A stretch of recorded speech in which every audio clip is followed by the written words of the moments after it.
Hello, everybody. Richard Hart here. Hope everyone's having a good Christmas. Some of you aren't. Some of you, Christmas sucks. And so here I am to try and share the Christmas spirit and the Christmas joy with you. So we're here together. I hope wherever you are in the world that you're making the best of it. Where are we at? Well, we're at Bitcoin at 87.5K. We're at Ethereum at 2950. And all the RH founded stuff is wrecked. Everybody's wrecked. Prove X, I think, did 16M of SAC, more or less, 16.3M. And then the prices dumped for the SAC. And then somebody bridged in something from many months ago and then doubled the price on PulseX, more or less. And then the community sold it directly down again. Right back down. So I don't know. I thought it was a cool theory that the weekends would be shaken out. Look, new shiny thing, cool. And then the weekends are like, who's the guy?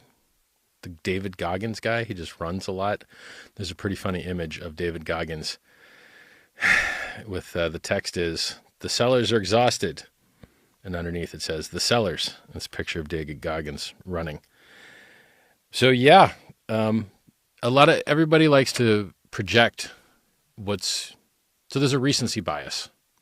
So anything that's recent is what people assign causality to. So like the news says, oh, price is down. What just happened? Okay, that must be related. That's not how real life works. Crypto's kind of wrecked right now, depending on what your reference point is. I mean, not so many months ago, Ethereum was $1,400 or $1,500. Now it's $3,000, which sucks compared to the $5,000 it was, 4 years ago, or even a few months ago itself. I don't know, maybe 5 months ago, something like that. It's hard to memorize all the charts across all different time frames.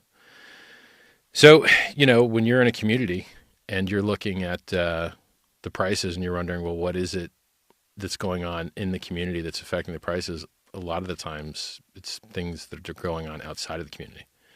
So, crypto has the most regulatory certainty, the most adoption by legacy, the most integration with banks, the best this, the best that, the best SEC we've had in years, you name it. And it's only 87.5K. 4 years ago, I called the top on the day at 65K.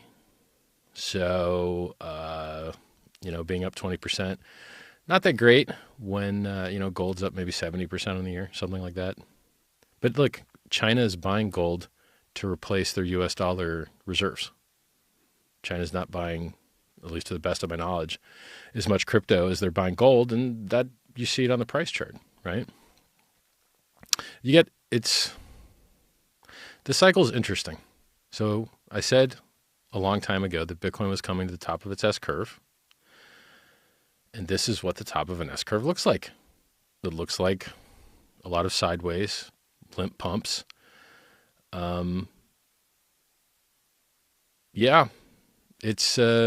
It's interesting. The value proposition is still there. Banks still suck as hard as they ever have.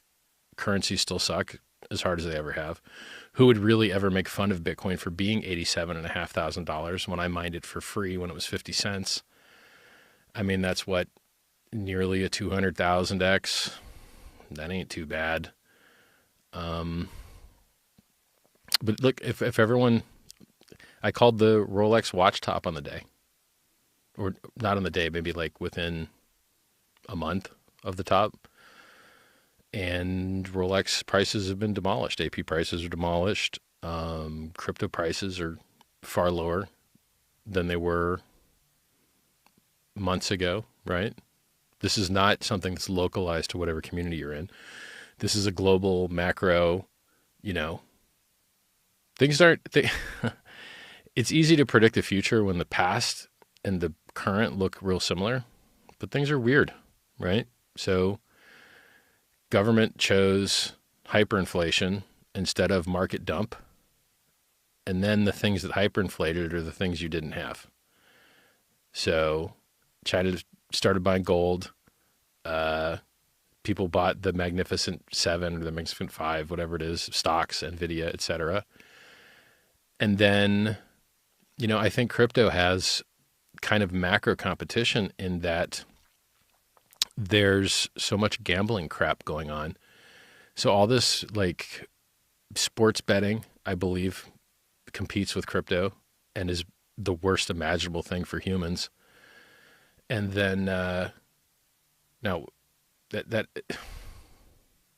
sports betting has basically nothing in common with crypto, but the people that participate in it have similar mindsets. They like excitement. They like things that move fast.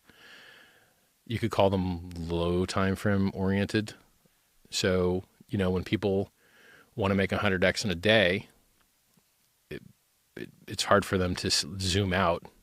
They do whatever the new shiny thing is, or the thing is shoved down their throat.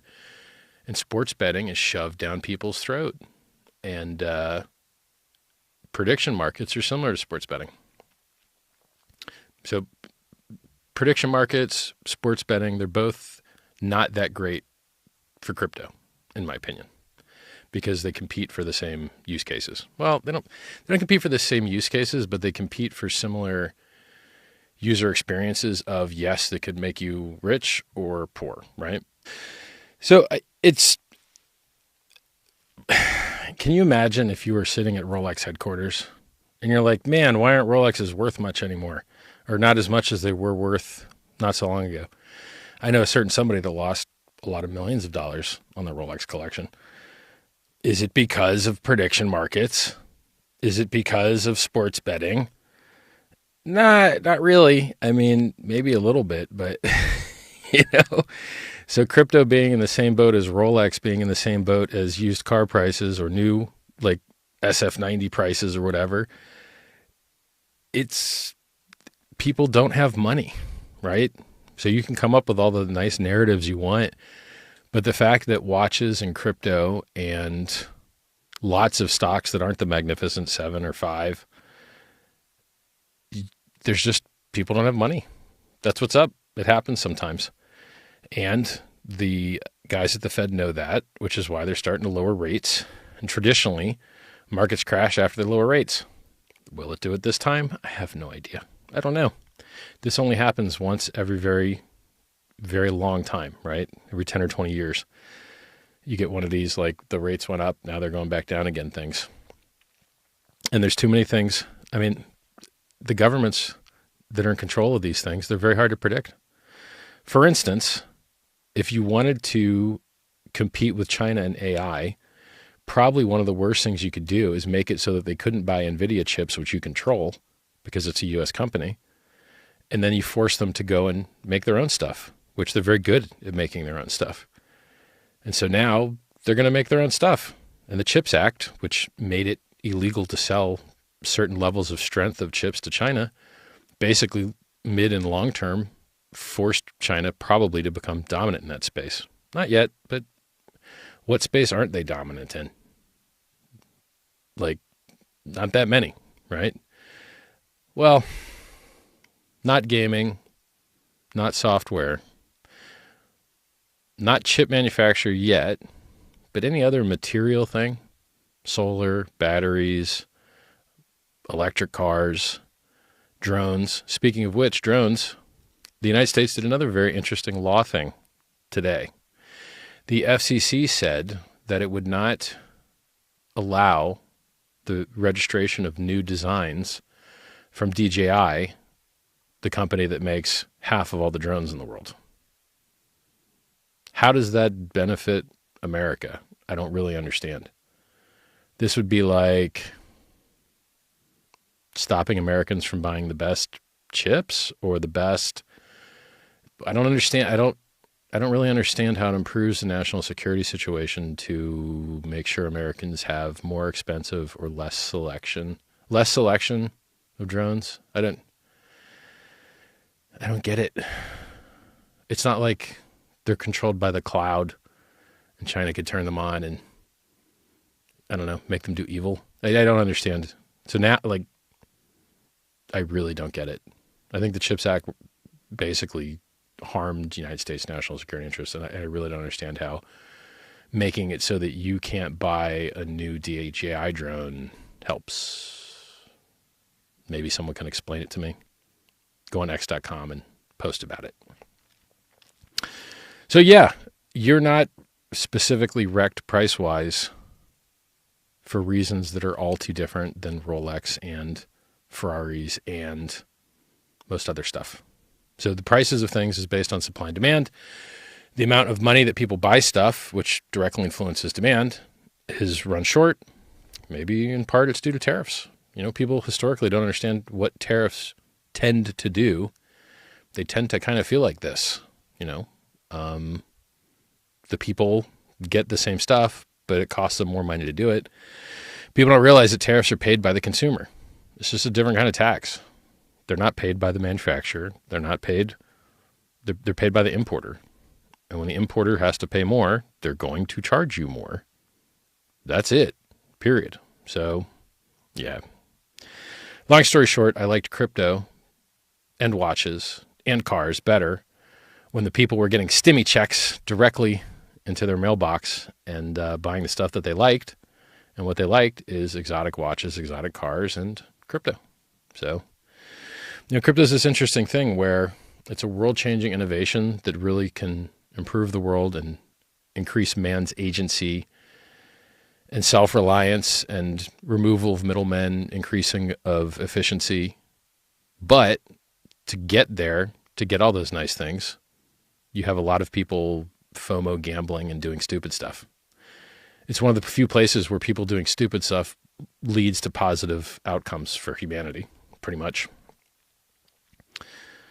So what else is going on? Yeah, I don't know. I mean, I'm basically just here to tell you guys that I'm here with you. I'm in the same situation as you. I wish prices were higher. I think there's a nonprofit foundation in the United States that's sitting on nearly 1 million, if not already 1 million, LCD writing tablets that have a market value of maybe this device or similar would cost about $15 at Staples. You can get them a lot cheaper on Amazon, but not branded, or maybe with not, you know, without magnets, things like that. You would wish that you would just send stuff, branded merch to people, and they would just love it. They're like, yeah, this is awesome. They jump right in. But if people don't have money, it doesn't matter what you send them. Now, is everyone broke? No, not everyone's broke. If you had bought the Magnificent 5 or 7, you probably got a lot of money. Congratulations to you. If you've been holding gold forever or silver forever, congratulations. But this, you know, imagine being in Michael Saylor's position or Tom Lee's position. Michael Saylor bought billions of dollars of Bitcoin. And if he were to try and sell right now, he'd probably be cash negative after the price slipped against him. And Tom Lee bought billions of dollars of Ethereum. And if he were to sell right now, the slippage would also probably put him cash negative. You might be cash negative without having had to buy billions of dollars. It's like, man, where do these guys get the coins to sell? My goodness. Like if you look at PulseX, so PulseX now has burnt what people consider to be 8.5% of the, like, what they call the retail supply. I'm not sure how accurate the term is, but that's a lot of coin burning. It makes you wonder. I've tried to explain hurts a lot of people, and there's a specific nuance to it in that if you have a coin that is tied to stablecoin in a pair, when someone wants to buy your coin, the bot has to buy the other side of the pair. So if you bought Trump coin and it was tied with USDC and it was on the Solana network, you had to turn your Solana into USDC to get the Trump out. And then the trading pair has more USDC. And the net effect is that the Solana got sold for USDC in order for someone to get Trump. So it was a net down on the system. And so when you look at blockchains and their prices, if you have something that appreciates on a chain, but its majority is tied to stablecoin, other people will sell the native token to get the stable, to get the coin that they want. And so you have this, I don't know if you call it a dilemma, but like a design space decision where if things run and they're tied to stable, you might nuke the other coins compared to stable. And so if you like reflexivity, you want everything tied to everything else.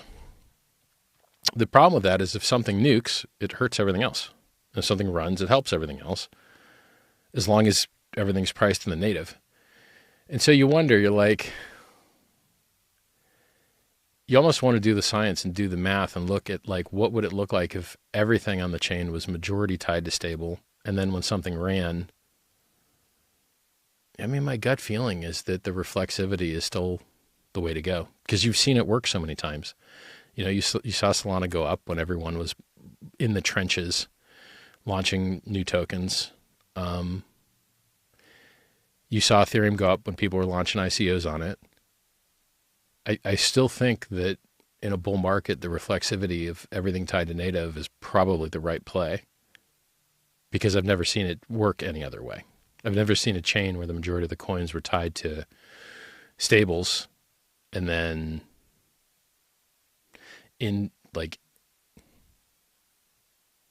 yeah, I don't know. It would be one of those interesting thought experiments.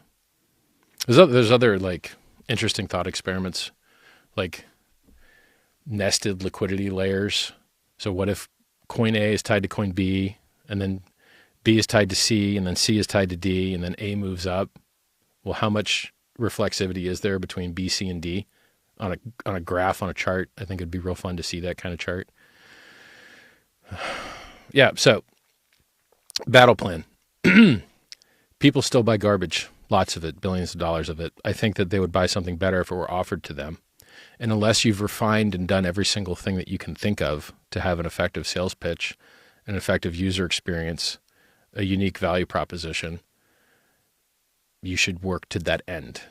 So right now, the PulseChain ecosystem, I feel, is really good. The software is reliable. The software has been up years. The front ends have stayed up and been more durable against supply chain attacks and everything else, that they were designed better than other people's. You don't have, like, for instance, the Aave ecosystem is getting wrecked by infighting between Aave Labs, which builds some software, and the DAO being starved of buy and burn. So they're being starved of trading fees. The DAO's upset about it. So that price is nuking due to internal political pressure. PulseX is sweeter. It's like, yo, the buy and burn works great. It doesn't have this stupid arguing stuff. Everything is just designed really well, works really well. But in a world where Rolex can't hold their price up, and all of crypto can't hold its price up, hey, guess what? Your price is going to be down. And so what's the trick? What's the magic? The magic and the trick is to keep building things that help each other over and over and over again. And I feel that eventually you get to a bottom with the number of people on-ramping and the economic energy in exceeds the economic energy out. I don't think people have infinite coins they can sell. And I think people, if they are exposed to multiple options and are able to evaluate some of those options being better than others, they should buy the better thing. I think that the PulseChain, PulseX, HEX, soon to be ProveX stuff, I think it's just better. I think there's a lot of stuff out there is trash, but people buy the trash because it's what's offered to them.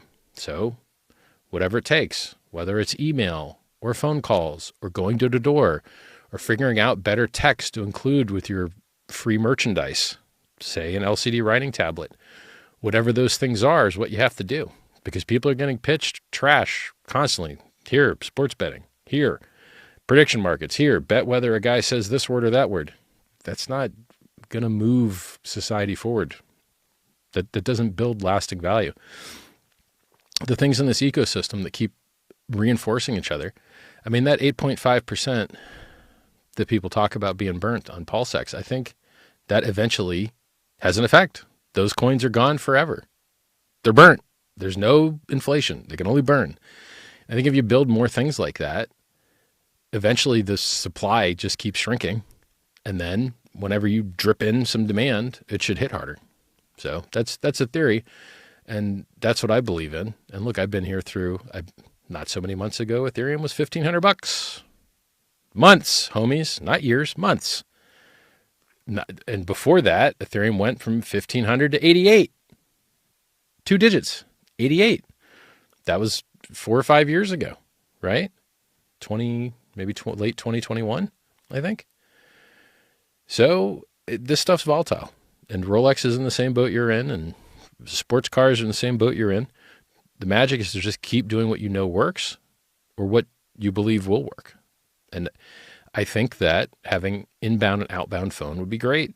I think that having, look, if spokespeople need tried, if hot AI chicks with big boobs need tried, whatever is working for the rest of the world.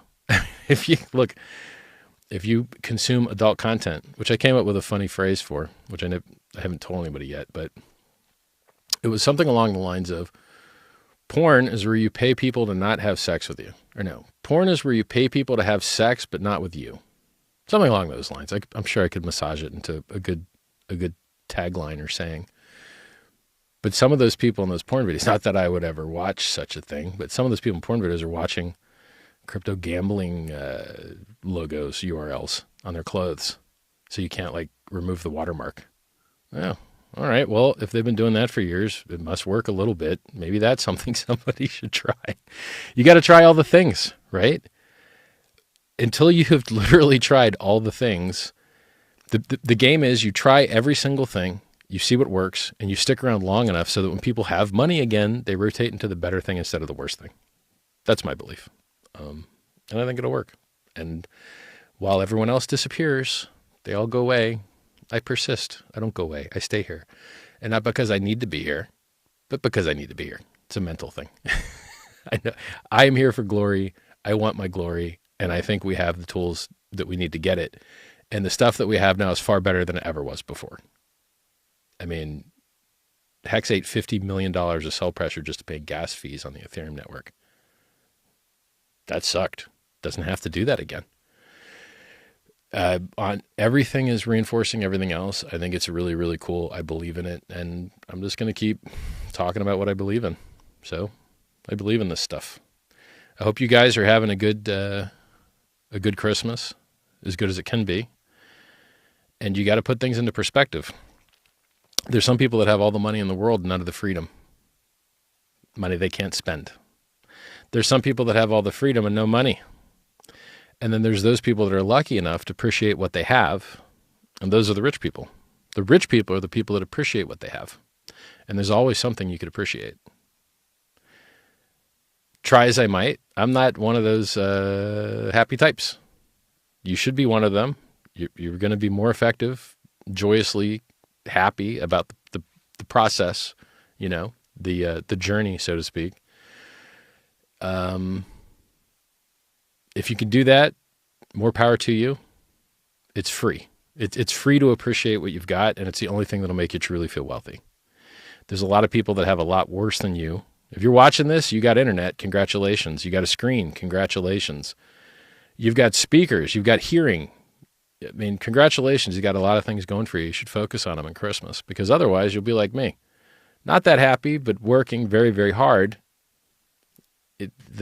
No amount of wealth or money could change what I want. What I want is glory, and my glory is not going to come from just money. It's going to come from the success of the things I built. And I'll tell you another thing that people don't understand. A lot of silent guys, they click sell. Who do you think it hurts when they click sell? Well, it hurts the price chart for people that are looking at it, but they're selling into my personality. My life sucks worse when other people press sell. That sucks, man. A lot of you guys out there, when people press sell, it doesn't directly affect your image of yourself. It's probably not that healthy to associate your feeling of success in life, no matter how hard you work, with things outside your control, like the prices when everything's wrecked. Do you think Ethereum should be down cheaper by nearly half after 4 years? Why? Did they not work hard enough? You know what I mean? Do you think Bitcoin, after Saylor bought who knows how many billions of it, should be sitting at a limp dick 1.2x over 65K from 4 years ago? That sucks, right? But you build. Look, Amazon dropped 95% too. It happens, right? The markets are fickle beings. And if you want to win, you keep doing what works. Oh, people want to sell? Cool, sell. Please, go away. Great. Whether people buy or sell or not doesn't affect whether you built the right ecosystem, the right machinery, the right marketing tactics, the right narratives. Doing those things and building those things is completely unrelated to whether people recently bought or sold or not. The focus is on whether you should feel proud in the things that you've built and the things that you're doing. And the price is going to go up and down regardless. Ethereum's the same thing it was when it was $1,500 not so long ago, and then $5,000, and now $2,850 or $2,950. It's the same stuff, more or less. And the prices move around a lot, and that's life. And you just want to keep doing the things that you can be proud of. And some people, they just disappear. And that's all right, too. You know, not everybody's cut out to suffer the slings and arrows of outrageous fortune. Anyway, Merry Christmas, everybody. There's a lot of people out there working really hard to make the things you care about more popular and stronger and better. And I like to think I'm one of the people promoting those better systems, those better technologies. See you guys.